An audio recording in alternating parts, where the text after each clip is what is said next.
Hello दोस्तों, कैसे हैं आप सब। आशा करती हूँ सभी अच्छे और स्वस्थ होंगे। पायल ठाकुर के इस चैनल पे आप सभी का स्वागत है। सभी को जय माता दी, हर हर महादेव।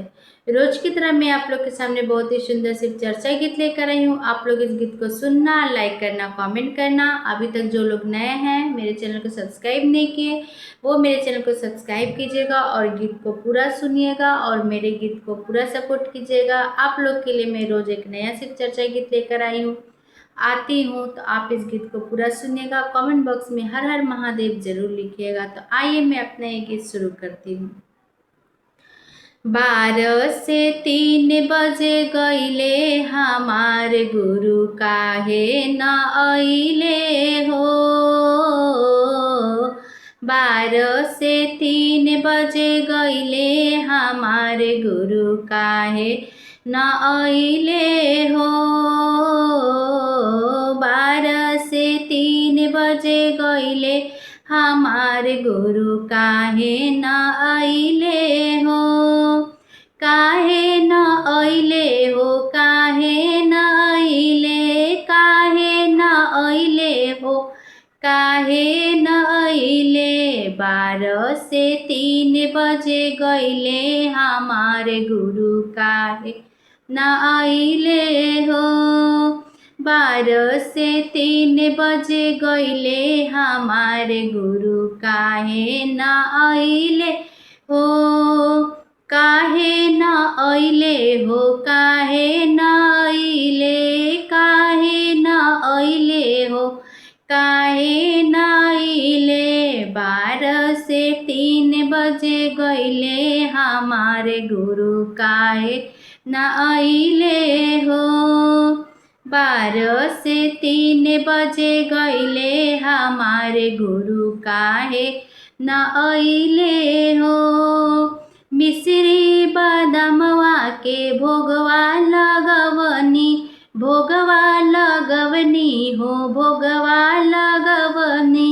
राह देख देकर हमर आँखिया दुखैले, आँखिया पिरैले हो, आँखिया पिरैले। मिश्री बादामवा के भोगवा लगैनी, राह देख देखत हमर आँखिया पिरैले। 12 से 3 बजे गईले हमारे गुरु अबले न अइले हो। 12 से 3 बजे गईले हमारे गुरु काहे न अइले हो। काहे न अइले हो, काहे न अइले, काहे न अइले हो, काहे न अइले। 12 से 3 बजे गईले हमारे भोला काहे न अइले हो। 12 से 3 बजे गईले हमारे गुरु काहे न अइले हो। भंगिया धतुरवा के आसन लगवनी, आसन लगवनी हो, आसन लगवनी। भर के लोटा में गंगा जल रखनी, गंगा जल रखनी हो, गंगा जल रखनी। भंगिया धतुरवा के आसन लगवनी, भर के लोटा में गंगा जल रखनी। सुबह से शाम बीती गईले हमारे गुरु काहे न अइले हो। सुबह से शाम बीती गईले हमारे भोला काहे न अइले हो। 12 से 3 बजे गईले हमारे गुरु काहे न अइले हो।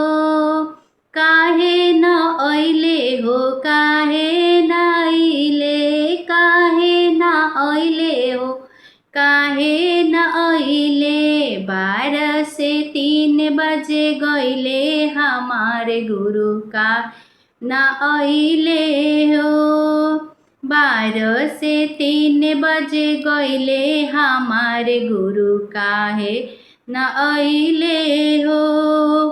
अपने आंगनवा में चर्चा करैनी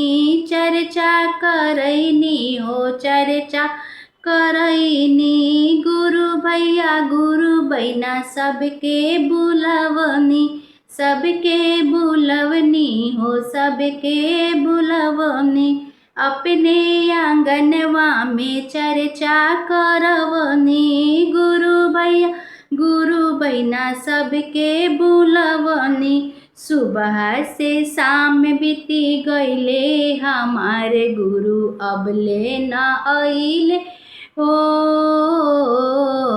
सुबह से शाम बीती गईले हमारे भोला काहे न आइले हो। काहे न आइले हो काहे न आइले काहे न आइले हो काहे न आइले। 12 से 3 बजे गईले हमारे गुरु काहे न आइले हो। 12 से 3 बजे गईले हमारे भोला काहे न आइले हो। हर हर महादेव। आशा करती हूँ ये गीत आप सभी को पसंद आया होगा। धन्यवाद।